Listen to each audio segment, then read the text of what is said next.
একাত্তরের মানবতাবিরোধী অপরাধের মামলায় এক যুগেরও বেশি সময় ধরে কারাগারে জামায়াত নেতা এটিএম আজহারুল ইসলাম। ৫ আগস্ট শেখ হাসিনা সরকারের পতনের পর অনেক রাজনৈতিক নেতাকর্মী আইনি প্রক্রিয়ায় মুক্ত হলেও আজহারের মুক্তির বিষয়টি ঝুলে আছে সর্বোচ্চ আদালতে।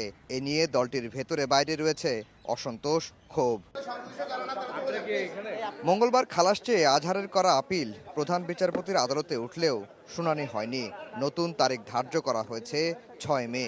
আইনি নানা প্রশ্ন, মামলার গুরুত্ব, স্পর্শকাতরতা বিবেচনায় মামলাটি আপিল বিভাগের সব বিচারপতি শুনবেন বলে জানান আইনজীবীরা।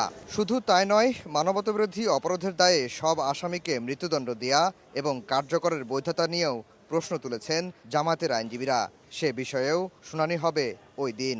এই মামলার নিষ্পত্তি নিয়ে ভবিষ্যতে কোনো ধরনের কোনো প্রশ্ন যেন উত্থাপন করা না হয় এবং সঠিকভাবে আইনি ব্যাখ্যা বিশ্লেষণ করে যেন এই মামলাটি নিষ্পত্তি করা যায়, এই জন্যই পূর্ণাঙ্গ বেঞ্চে আগামী ৬ তারিখে গুরুত্বের বিবেচনায় কজ লিস্টে প্রথম হিসেবে রেখে এই মামলার শুনানি করার সিদ্ধান্ত নিয়েছেন।